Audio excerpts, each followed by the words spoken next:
He went, told me, he said, I'll be back in a minute. So he jumped in his car and he drove off and came back probably about 5 minutes later with a loaded 380.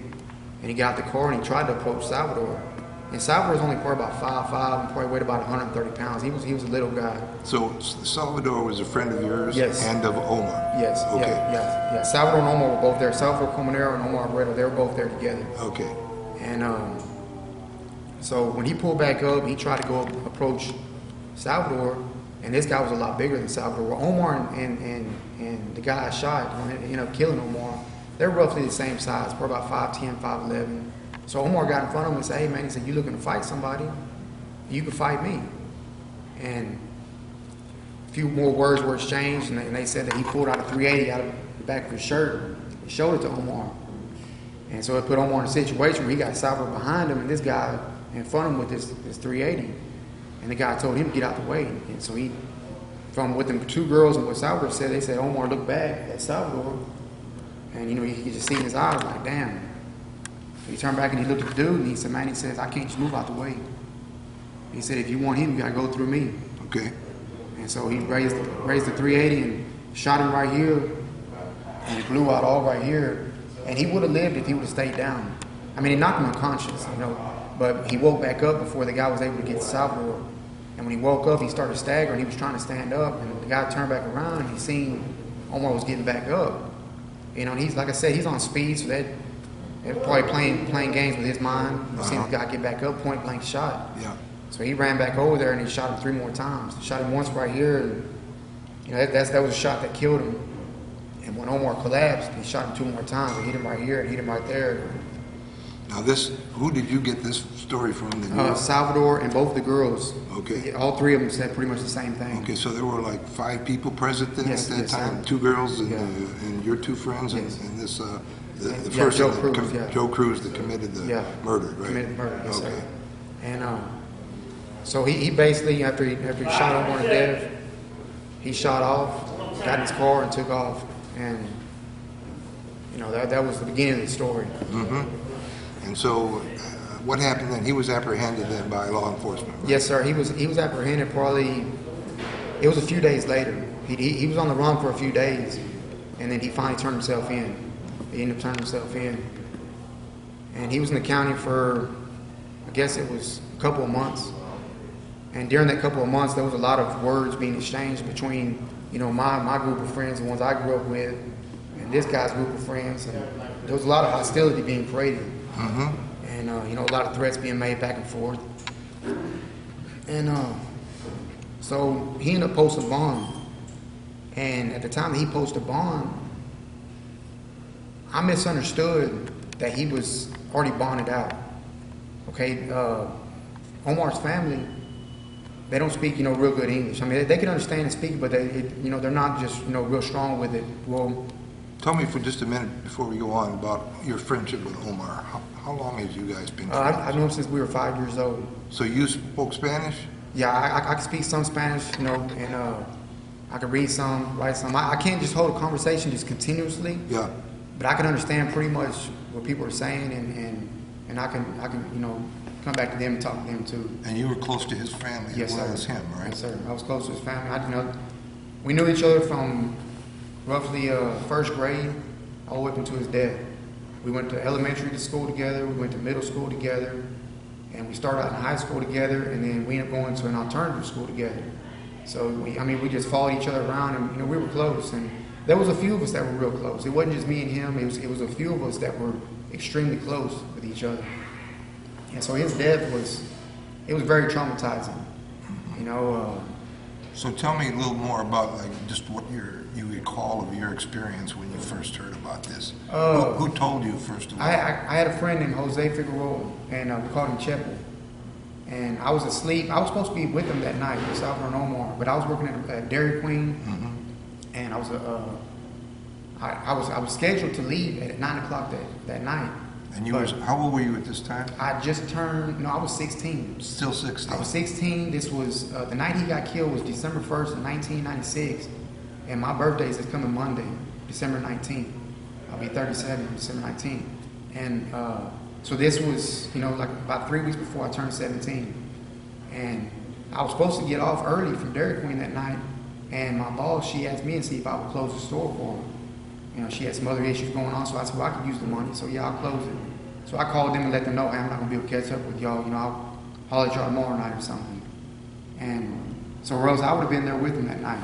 You know, there's no telling where that would have went. You know, we can speculate all we want, but there's no telling. Right. And so I was asleep. I was asleep probably about, I guess it was about 6:30 in the morning, 6:30 in the morning, Sunday morning. And it was a Sunday morning, I recall it, you know. And I was asleep, and my friend Jose, he walks in, and my dad let him in. He comes to my room, opened my door, came in, and he woke me up. And he said,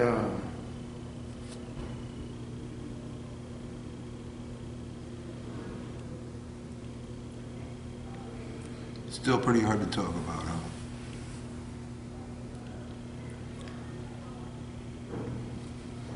Take your time, that's okay. We're not in a big hurry.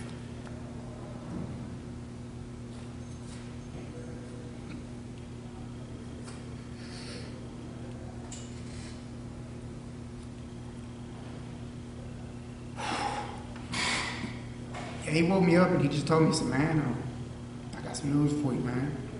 And I said, what's up? And he said, I kind of joked with him, and y'all talking about, man, I said, what's up? I said, your girl left you again? And he was like, no, I need to holler at you. And so I raised up, and I said, what's up? And he said, man, he said, Omar was shot last night. And I sat up, and I started putting my clothes back on. I told him, what hospital was he at? And he said, man, bro, he didn't make it.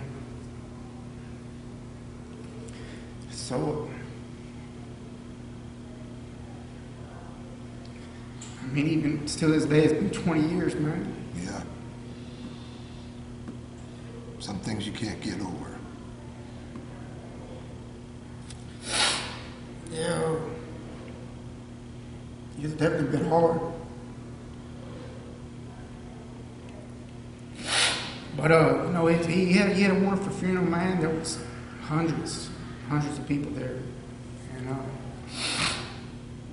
you know, it was hard, though. It was definitely hard. You know, I put on my clothes and I went to his house. You know, and by the time, you know, I got over there, I was one of the last ones to hear about it. You know, most of my friends, they had already heard, and they were all at Omar's house. So I pulled up at the house, and there was every bit of probably 35, 40 of my friends that I grew up with. So I get out, man, they're all standing in the front yard, and everybody's shocked, you know. And so his dad steps out, and his dad, he was looking for me. They said he had been looking for me, you know, the last, 30, 45 minutes as everybody was pulling up. He kept on coming out asking, had I shown back, had I shown up. So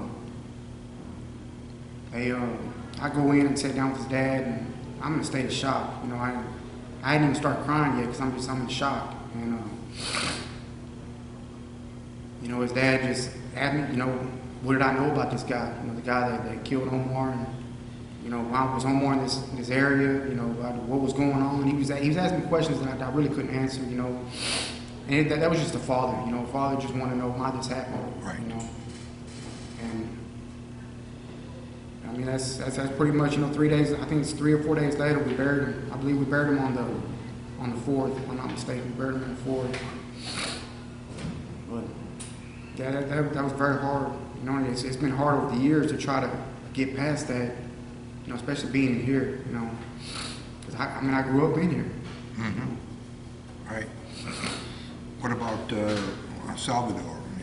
I mean, did you talk to him again? Yeah, he stayed in touch with me for a long time, and you know that incident changed him. I mean, he was never the same Salvador again. You know, he had a lot of trouble with it, and you know, everybody that knew him said that he was changed.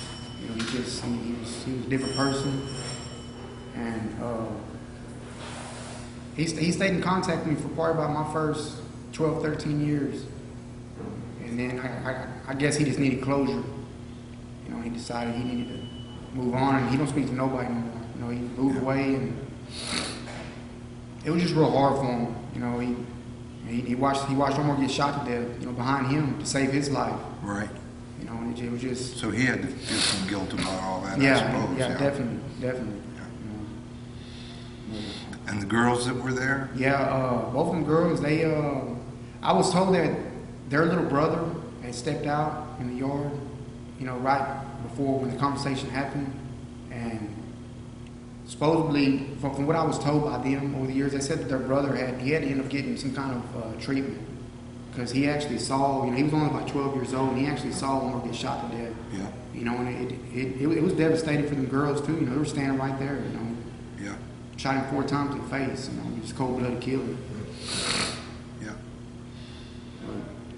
So I understand that you were clipping out newspaper articles about what had happened. Oh, definitely, putting yeah. them up on your wall. Yeah. And so you were, is it fair to say you were kind of obsessed with this thing? Yeah, What yeah, I was happened? definitely, you know, I love the guy. You know, he's like a brother to me. You know, so I mean, it was extremely hard. You know, for you to lose somebody like that. You know, Yeah. I mean, you know, when somebody, you know, a grandpa dies or something, you know, that's a part of life. You know, we all more natural, yeah, yeah. it's a natural thing. But for somebody to, you know, be brutally murdered, somebody that you cared about, somebody that you just talked to, you know, the night before, and you know, it was definitely hard. It was hard. You know. So what was, in the days that followed, what can you remember about what you were feeling and thinking at the time? Sorrow and rage. You know, I felt a great deal of rage. Just sorrow and rage, you know. Just confusion too. I mean, I'm a 17-year-old kid, and I grew up with a lot of learning disabilities. Right, that's right. I remember Yeah. although I couldn't tell from reading your more Oh yeah, recent I've work. definitely, you know, I've read over 1,000 books, and that's definitely, I would encourage anybody to read, because reading is power. It definitely is. It's taught me to be able to write on a level that I would have never been able to do. You know, I could write. You know, people tell me all the time, they're like, "Man, you wrote this?" You know, but yeah, you know, I was diagnosed with dyslexia, and from that point on, I was in resource classes my entire childhood. You know, and it was a struggle, and I struggled with, you know, stuttering. Yeah, Yeah, that was real hard on me. yeah. And, So that had kind of a social impact on you in Yeah, terms definitely. of being comfortable in social situations Yeah, and definitely. in classes and things like that. Yeah. Definitely. So you probably did it affect your confidence in yourself, you think? Oh, definitely. Yeah, definitely. You know, when you're having stuttering problems, and you know everybody else, they can speak clear and fluent, and you know you're trying to talk, and You're thinking, what's wrong with me? yeah, you know why ain't I talking like these people? Or, you know, why am I in these classes over here, and all these kids are in these classes, Yeah. and I'm still having trouble in these classes comprehending and focusing. You know, I had a real difficult problem focusing. Yeah, kind of an attention disorder, Yeah. right? Yes, sir. How do you think that affected how you responded to the murder of your Oh, friend? I believe it definitely has an impact to it. I believe, you know, not only the fact that, you know, like what neuroscience has shown, you know, that, you know, a child's mind is not fully developed, you know, and you know, we all go through stages as far as, you know, growth. And I believe that, you know, my learning disabilities definitely had a major impact to me, you know, because even though I had learning disabilities, these friends were still loyal to me. You know, they still loved me. They were still in my life. You know, never made fun of my, you know, my speech. You know, They loved you for who you were. for who I was. You know, and that's a major thing for anybody. I mean, if somebody truly loves you for who you are, it's a wonderful thing. You know? But you know, I do believe a lot of that had to, you know, it factored in, and you know, when we speak in a minute about the things I believe, you know, as far as like neuroscience, you know, that factors in tremendously, because had I known, you know, that I would be in prison 20 years later, Yeah. you know, what I did, you know, absolutely not. I mean, no mature adult Right. will put themselves in a situation if you can foresee what's going to take place. So then tell me now. Let's go back to, you know, after the funeral. Between that, how long was that before you then encountered this Mr. Cruz? It was close to 3 months. About 3 months. Yeah, So close to a three, trial maybe had taken 4. place. No, he had been in the county on a $100,000 bond, I believe, and he'd been trying to post bond. So his family finally, I guess they finally raked up the money, and they posted bond. Well, the situation with that is when Omar's family called me, they told me that he was having a hearing about whether or not they're going to let him make bond.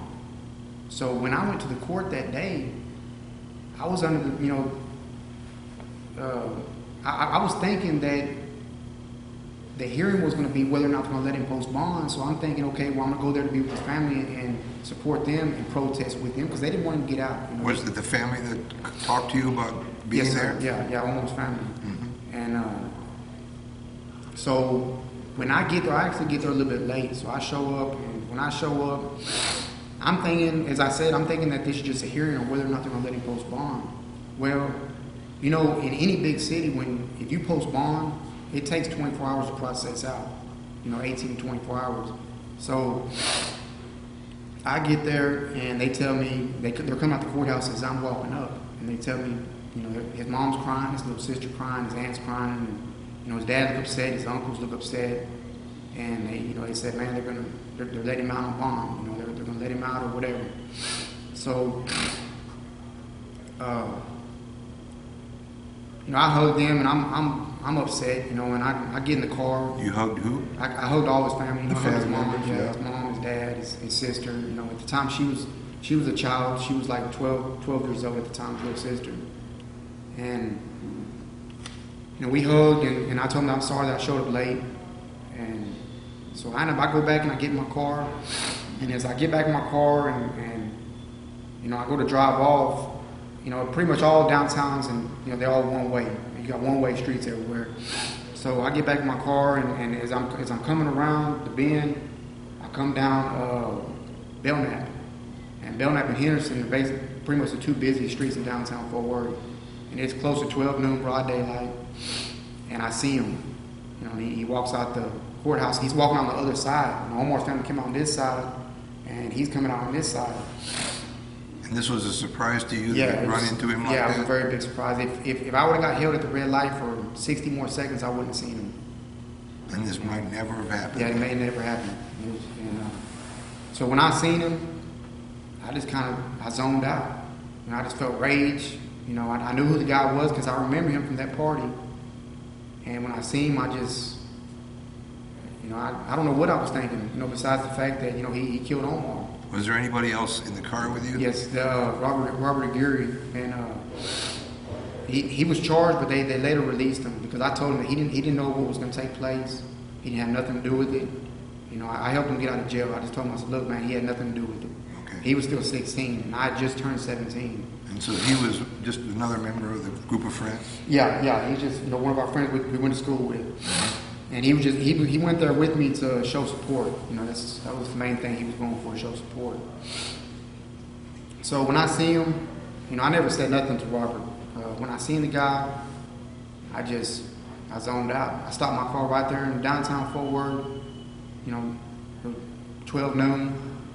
I got out my car, and I had been carrying a Mossboro pump shotgun, 12 gauge in my trunk because all these threats we were getting. They done killed one of us, and so we're trying to protect ourselves. And so I had it in the trunk. It was up on where the spare tire was at. And so I see the guy, and he turns around, he sees me, and he recognized me, and he started smiling. Joe Cruz started smiling. When he started smiling, I just blanked out. And I turned around, and I got in my car because he kept on walking with his grandmother. And he kept on walking. So and you hadn't exchanged any words at that point? Yeah, no, I told him, come on. I wanted to fight him. I wanted to fight him right there in the middle of the street. And he started smiling, and he was like, and he started walking off. But when he smiled, the way I took that was like, you're smiling, you killed my friend, and now you're smiling, and that's just the only way I could take it, So I got in my car and I sped up, probably about a block up. And by that time, he was already kind of going that way, and I got to stop my car in the middle of Belknap and Henderson. Did you say anything to Robert at that point? Nah, I didn't say nothing to him. And he was sitting there, and he just looking, and he was like, man, what's up? And so when I just stopped my car, I popped the trunk. And Robert, he knew what I had in the trunk. And he told me, he said, no. And I just popped the trunk, ran back there, lifted that thing up, and I grabbed it. And I started going towards him, and he didn't see me, right then. And I got kind of close, probably I would say about maybe 15 yards away from him. And I grew up hunting. You know, I was blessed to be able to grow up hunting, so I know how to shoot guns. You know? So was this gun, had you used this for hunting before? No, it was a gun that I got out the Just street. you got for self-defense? Yeah, self-defense. I had it, you know, but so I just And it was a 12 gauge? 12 gauge Mossberg pump. And so when I got within about 15 yards from him, that's when I cocked it. And when I cocked it, he heard it, and he turned back and he looked, and there was people already scattering. You know, people. There wasn't a whole lot of people out there at that time. I was really kind of surprised. And when he looked back, he seen what I had in my hand. He turned around, he said something to his grandmother, and he took off running. And you know, even in my way, my rage and tunnel vision, whatever you want to call it, you know, I was enraged and I really wasn't thinking straight. But even in that, I made sure that he was the only one in my line of sight.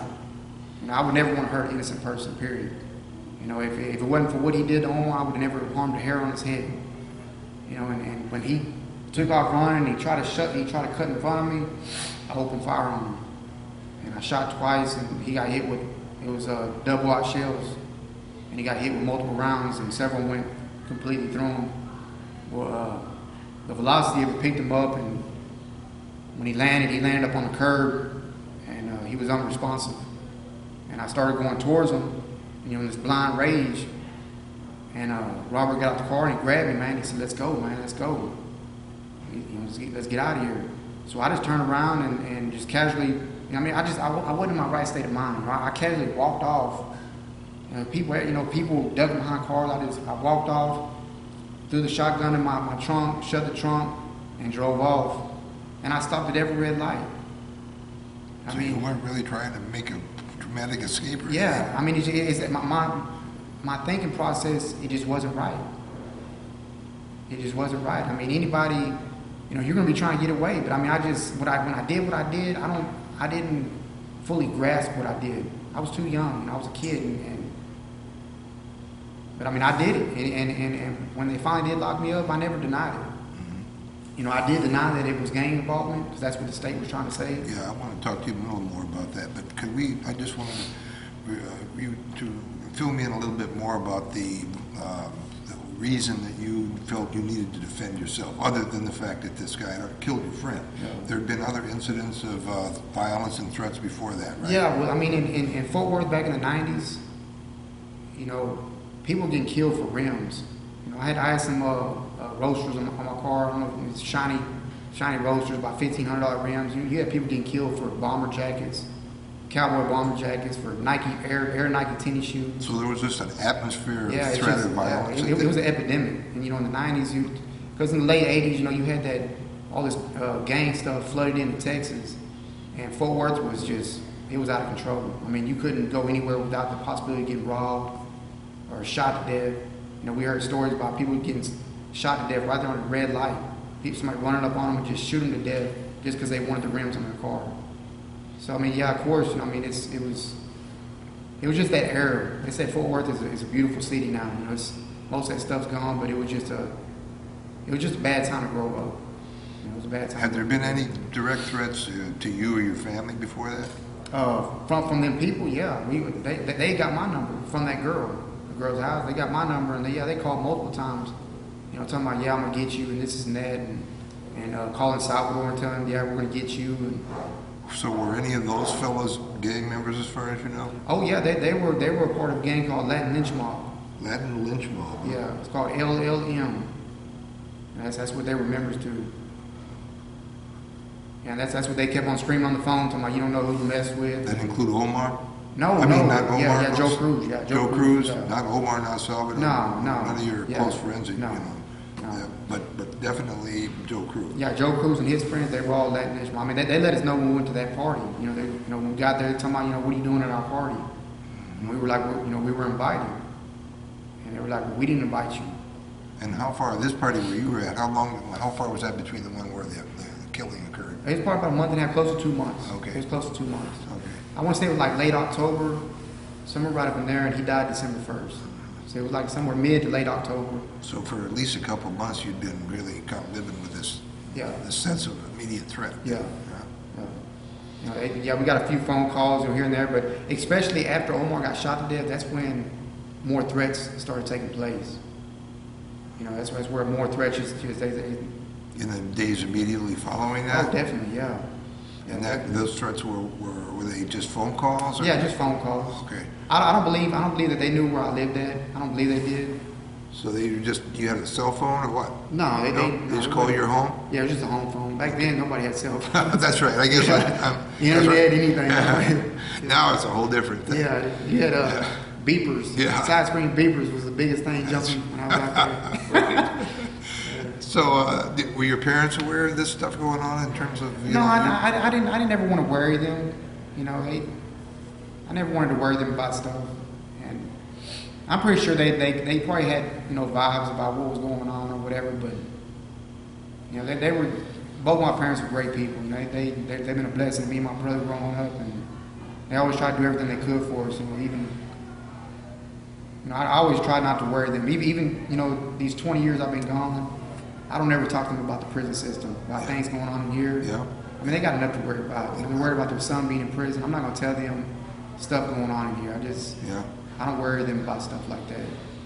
Yeah, well, they're not going to be able to do anything about Exactly. it anyway. You know, besides trying to make phone calls and complain about stuff, or it's just, I'm not going to put them through that. Mm-hmm. You know, even though I was a kid and I did a very foolish thing by taking the law in my own hands, Yeah. you know, I put myself here, and I deserve to go to prison. I understand from your mom that your grandmother was concerned about you after Omar was killed, and in terms of like your kind of obsession with what had happened and putting articles up on the wall and that sort of thing. Right? She didn't really speak to me too much about it. You know, my mother did make comments to me about it, but I believe that she kind of more along spoke to my mother and my father about it. And you know, she was a wonderful woman. She passed away on me. She had a real bad asthma attack in 2002, I believe. And but you know, up until that date, she come and saw me faithfully every month. You know, come saw me every month. And yeah, she was. I was definitely having issues with it. You know, I was definitely having issues with acceptance to his death. Mm-hmm. Do you think that if somebody offered like some counseling, or you could have talked to somebody, maybe that would have been helpful at all? Maybe counseling would have been helpful. I mean, I probably would have been resistant to it because I felt, you know, as you're a young 16, 17-year-old kid, you think you're a man. Sure, you know it all anyway. Yeah, you know everything. Right. You know, you want to play tough. You don't want to show no weaknesses. Mm-hmm. But I was definitely going through things. You know, I'd wake up in the middle of the night and be crying. I'd wake up the next morning and be drying, you know, dry tears away. Yeah. You know, my dad, I remember my trial, my dad, he had testified, and it made me weep in my trial. I remember he said that, you know, he remember laying there at night and he could hear me downstairs crying. You know, and I mean, it was hard. It was hard. Yeah. Well, after your encounter then with Joe Cruz then in the street and your assault on him, how did things proceed then from that point on? You drove away? Yes, sir. I drove away, and I mean, I was so much not in my right state of mind. I even went to work. I showed up late, like I went to work. And it didn't occur to you that that somebody be looking for you? Yeah, it just, I'm telling you, I wasn't in my right state of mind. And I went to work, and Pat, she was my boss. She asked me, she said, you know, what's going on with you? Are you okay? And, you know, she knew Omar. You know, Omar used to come up there and I give him free blizzards or, you know, whatever. You know, he'd come up in there but she knew about Omar's death, you know, and it was hard for everybody, you know, because he was just a kid, man. And he was a good guy. All he cared about was having fun and meeting girls, you know. Yeah. And just like most 16, 17-year-olds, yeah. That's all you want to do is have fun and just meet people, and especially girls if you're a guy, you know. And their work, part of that was involved initially in that first incident with the girls, core, right? Yeah, the core of the whole, everything that unfolded was behind a female, the affection of a female. This guy, rivalry between Omar and Cruz it was Cruz and Salvador. And Omar got in between. Exactly, trying to protect Salvador, and it cost him his life. So the girl, I wonder, does she feel some responsibility for that? I don't know. I mean, she, She wrote me a few times when I first came to prison, and she never really mentioned it. I mean, she did mention to me about her little brother, about him, his struggles. But she never did mention anything. No, I don't know. Maybe she felt it wasn't her fault. I don't know. Maybe she did. You know? Yeah, well, who knows? Yeah, who knows? But you're at the Dairy Queen. Yes, sir. When did the police come? The police got me later on that evening. They actually went to my house while I was at work looking for me. And I wasn't there. My family said, you know, he's not here, whatever. So I come home and they tell me, hey, the cops come looking for you. And I was like, all right. So I go in, I take a shower, and I change clothes, and I get back in my car and I leave.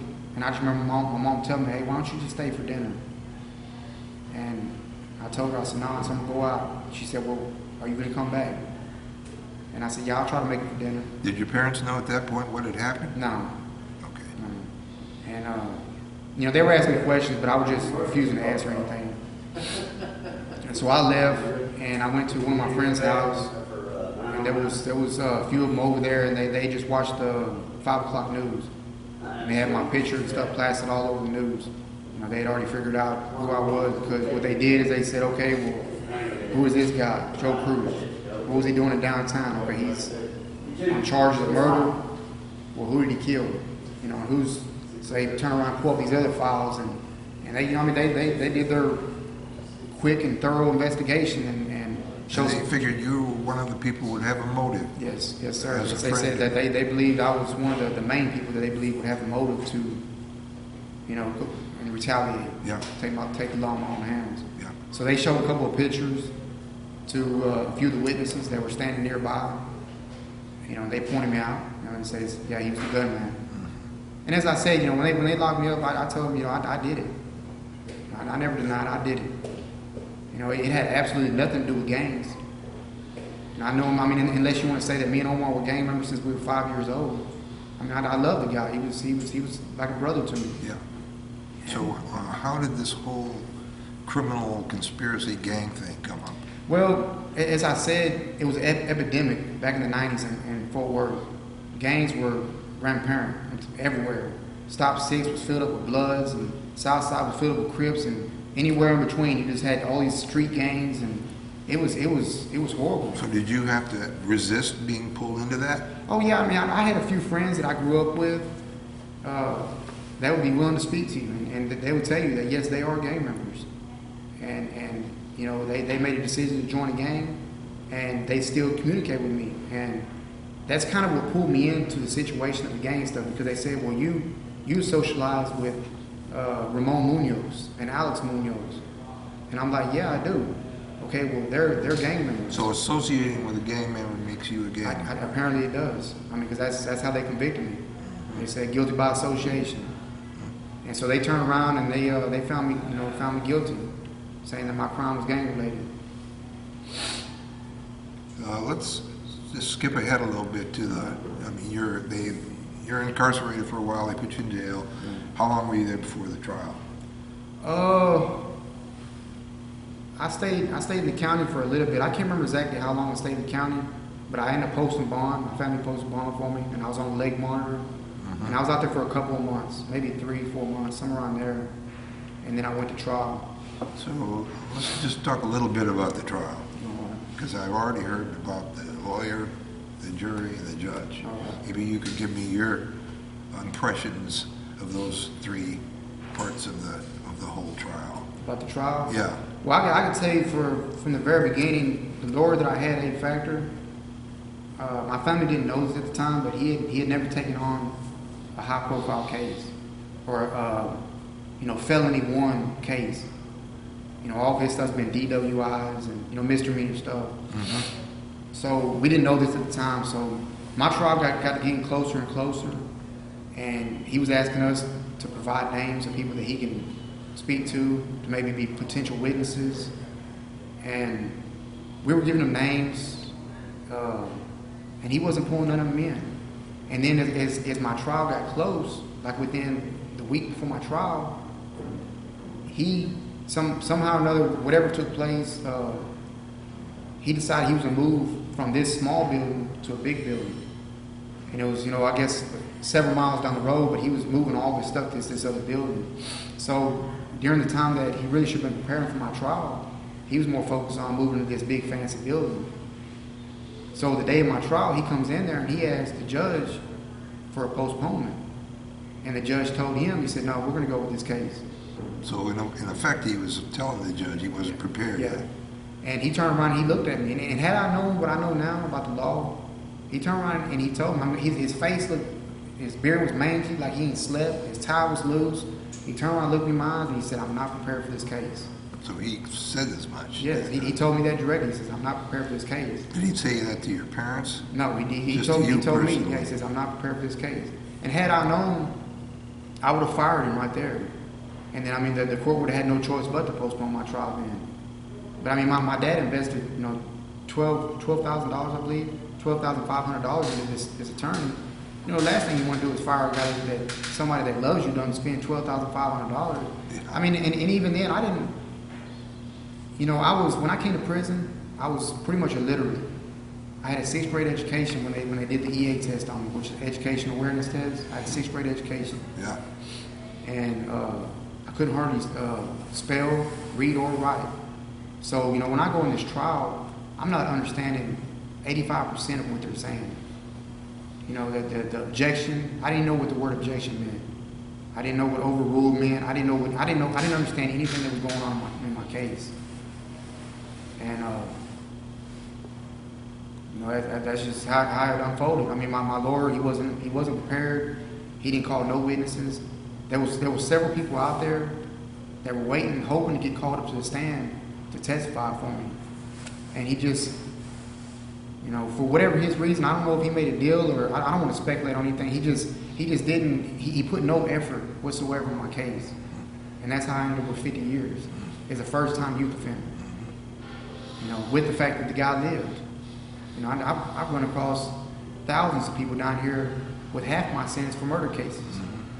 In fact, Joe Cruz was... Yeah, he got 30. 30, right. Yeah, he got 30 for killing Omar. For clearly, deliberately assassinating. Premeditated. Left the scene, came back, and shot him to death. Right. And he gets 30 years for killing Omar, and I get 50 years for shooting him for killing Omar. And that's completely due to their assumption that this was a gang-related killing. Yeah, apparently so. Yeah. Apparently so. But he was the one that was a gang member. I mean, it's crazy. And even Joe Cruz, I'm not sure. I saw his letter. Okay, you saw his letter. That's what I was about to say. Yes, he even wrote a letter on my behalf. He did. Saying that clearly saying that it was not a gang. Yeah. Right. Yeah. Tell me about the judge. What was your impression of him?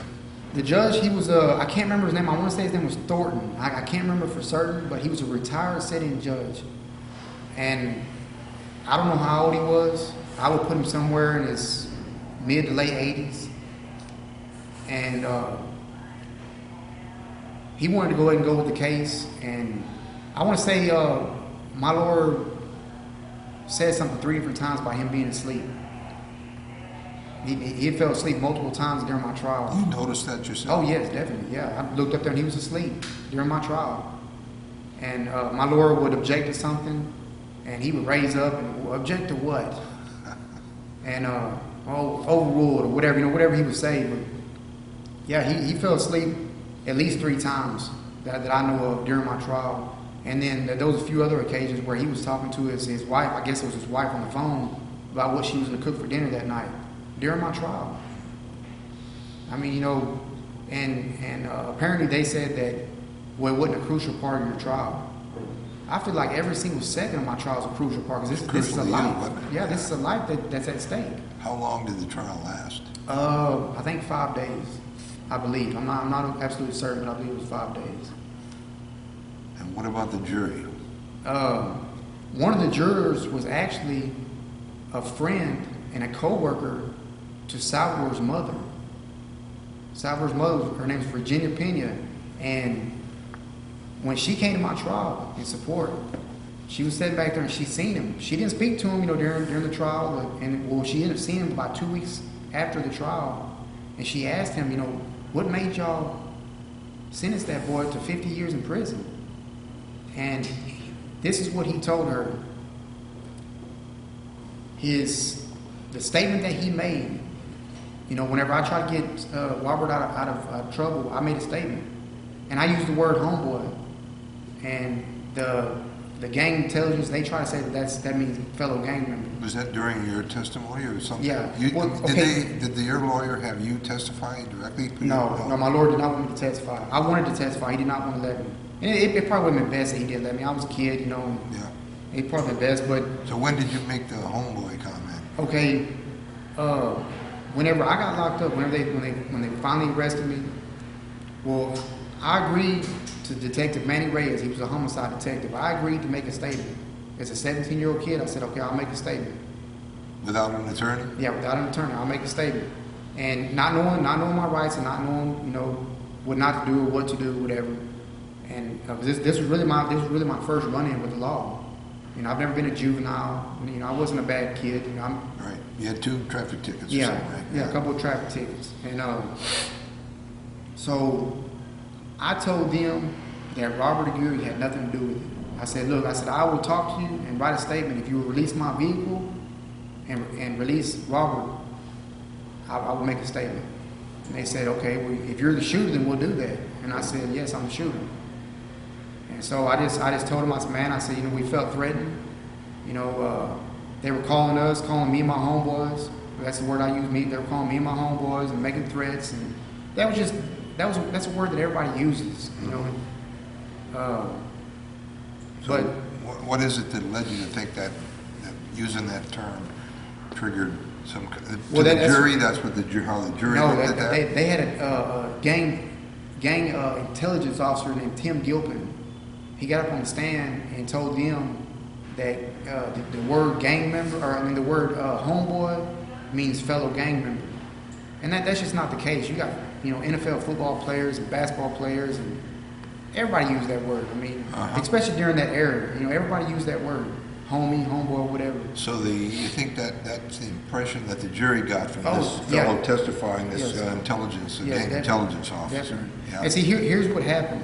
I made my statement.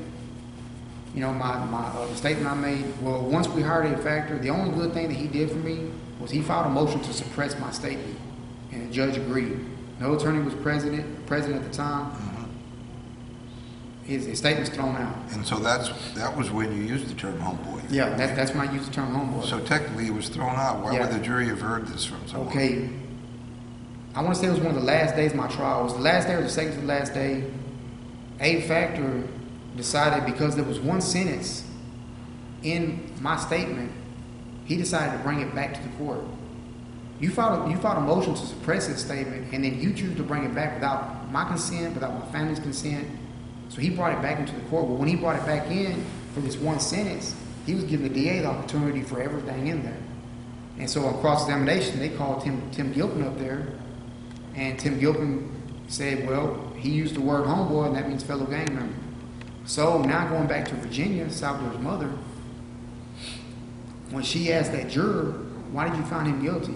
You know, why did you sentence him to 50 years? He said, well, up until the point that we heard his statement, we didn't believe that he was guilty of organized crime. We believe he was definitely guilty of attempted murder. But we didn't see what the state was seeing as far as it being gang related or anything like that.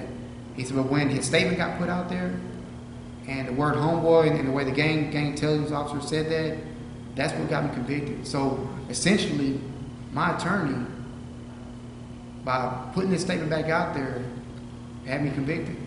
Set you up for a Yeah. much longer sentence. Yeah, way much longer. Because the other one was only 2 to 20, and I would be getting out. You know. So you think there was some motive that they want to make a case and show that we're cracking down on these gang members? It was in the papers. They said as soon as they give me 50 years, it was in the paper saying they said let this be a lesson to all gang members in the city of Fort Worth. We are not going to tolerate you. That's what they said. So they basically used my case, you know, just to hang me out to dry. To use you as an example to others Exactly. who were actually active with Yeah, gangs. exactly. Yeah.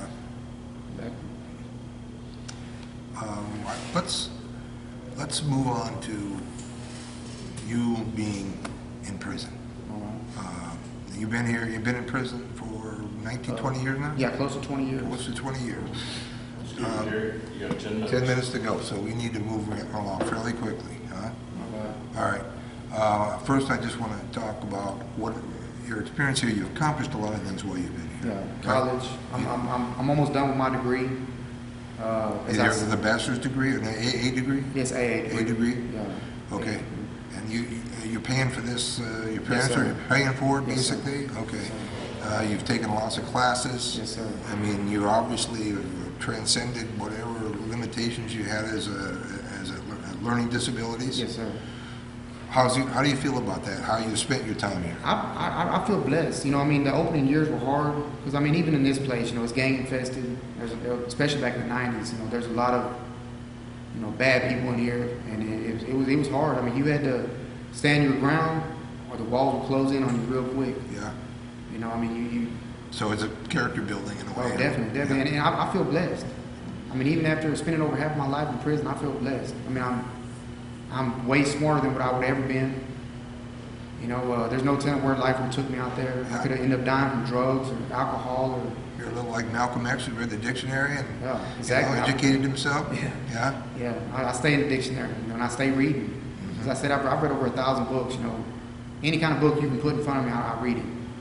And so I definitely feel blessed because this was a good experience. Because as you said, it built a lot of character. And I'm the man I am today. I would have never been that man.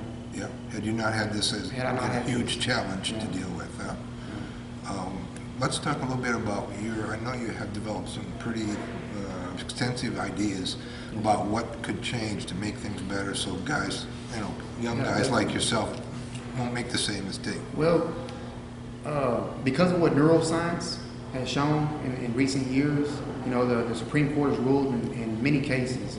Atkins versus Virginia, Graham versus Florida, JDB versus North Carolina, Johnson versus Texas, Montgomery versus Louisiana. I mean, there's many of them. So you've been working on sound like a law degree. while you've been I mean, here. they're just, and they all mirror each other. Where the Supreme Court has ruled in favor of youth because of the diminished minds, you know, in your youth. And I think you mentioned that they now allow for capital punishment cases, or capital cases where someone's actually been killed, that if a youthful offender Yes. his sentence would be reconsidered. But Yeah. not if he didn't kill him. Yeah. Yeah, it's and see, that was John Whitmire's bill, Senator John Whitmire.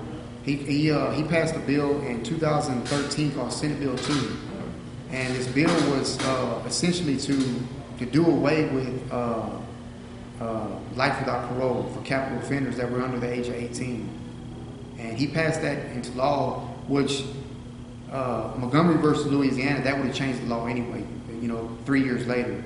But, you know, Whitmire chose to go ahead and pass a law and say, you know what, we acknowledge what science has shown. The Supreme Court's acknowledged it, several states acknowledged it. You got California Senate Bill 260 and 261, West Virginia House Bill 4210, you got Connecticut Public Act 1584, Tennessee Senate Bill 142, or no, it's Tennessee Senate Bill 2090. And I mean, so many different states have passed laws that if I was in one of these states, I would probably be free right now. And so we're hoping that the advocates out there will see what these other states are doing because of what science has shown, and will take the initiative here in Texas and say, well, look, you know, we're in the biggest prison system in the country, in a country that has the biggest prison system in the world. We should be the forefront of change. This should be the forefront of change right here. Instead of at the last. Instead at the last. in the chain. I mean, you have thousands of youth offenders in here that deserve a second chance. I know several guys that were youth offenders, you know, they've been in here and they're great guys, college You make educated. good friends in here? Yeah, you know, and they're top-notch guys. Sure, they made mistakes. You know, we as humans, we've all made mistakes. But their situations are similar to yours. Yeah. And Well, that I they mean, were young and immature. Yeah, young and immature. You know, and that's what neuroscience has shown. That's what neurology has shown. And, you know, at Harvard, UCLA, the Brain Institute of Mental Health, there's so many different places that have corroborated their information. And that's why the Supreme Court ruled on these cases that they ruled on. And that's why these states have taken the initiative to change their laws to give relief to youth offenders. And I mean, it's only right. I mean, if you're not going to trial a 30-year-old man that has mental issues as a full functioning adult, you know, and you say that a kid that's under 18 is not an adult, they can't vote. can't vote, can't do nothing. Excuse me, you got 5 left. Let's use this last part for you to say anything that I haven't given you a chance to say yet. I just feel that I feel that they should give us an opportunity as youth offenders. I believe that, you know, to take heed to what other states are doing, what California's done. You know, Governor Jerry Brown in California, he signed these bills into law, Senate Bill 260 and Senate Bill 261. They're wonderful bills, and it will save hundreds of millions of dollars.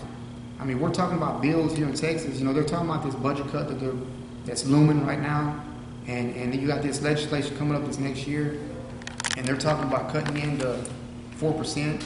Well, you got all this stuff going on, and you know they're talking about possibly firing up to 1,200 security officers as a part of the budget cut. Yeah. And to me, that's crazy. I mean, every prison in the state of Texas is short of staff. Virtually every one of them is short of staff, and there's so many other alternatives that you could do as far as, you know, bringing back the 1/3 law for first-time offenders. Make it retroactive for first-time offenders. You know, you got guys in there that's been down 9, 10 times, and they'll still go home before I will. And to me, that's crazy. I mean, give me, you know, give us youth offenders a chance. Give us a chance to redeem ourselves, to show our loved ones and show society that we can be productive, that we can get out there and we can be an asset to society. You know, and as I said, you know, it's just, we all, as human beings, we all make mistakes. And I never have let this place define who I am as a person. I'm a good man. I got a good heart. I know how to love people. I'm a genuine person. And I deserve a second chance. And I know so many other ones that deserve a second chance. And a bill similar to Senate Bill 260 and 261 out of California, I mean, that would be great for this state. It'd be great for the whole nation. I mean, you know, they're trying to pass it everywhere. You know, the ACLU, they're trying to pass stuff right now. Yeah, I know that's stuff going on up in Minnesota too, so it's going on all over the country. A reassessment of where we went wrong, especially during that time when you were caught up in it with the whole gang thing, the super predators and all that. Yes, sir. Yeah. Yes, sir. Yeah, they had that going on, super predator. But as I said, I mean, by this state, Texas being the biggest prison system in the country, to the country that has the biggest prison system in the world, the forefront of change should take place right here. You know, you can give people second chances. You can give me all kind of parole stipulations, whatever. I mean, just give us a chance. You know, give us a chance to be able to get out there and make a life for ourselves. Now that you're an adult, Yeah. I mean, I'm 30. I'll be 37 Monday. Yeah, I notice your mom and your dad still talk about the boys and the kids, you know, because that's when you left them, right? Yeah, I want to have a family. I want to get out there and find a woman that, you know, I could love and she's gonna love me. I want to have kids. I'm sure you do. You know, I mean. Well, I just want to say, I wish I could shake your hand, and I'm sorry that we only have an hour, because I'd like to talk a lot more about these things. Appreciate the opportunity to talk with you, get to know you, and I appreciate the opportunity they've given us to talk, and we'll do what we can to see if we can make some changes that might be helpful, not just to you, but all these other guys you're talking about. Hopefully for all of us. I mean, youth offenders, we deserve a second chance. We deserve to say, I'm a different person than what I was when I was a 17-year-old kid. No doubt. Yeah. Yeah, I thank you. I thank all of y'all. I thank you too, sir. I thank all y'all for, you know, making this happen for you to come down Wolf here. too. Wolf is out there fighting for you too. So Yeah, he's a great man. Yeah. If at any time, if you want to speak to me more, feel free to write, and I will answer anything that you have to say. That's what I was going to tell him, James, is that if you wanted, are you familiar with our system? It's called JPay. Yes. Okay, I was going to say, if you want to communicate with him after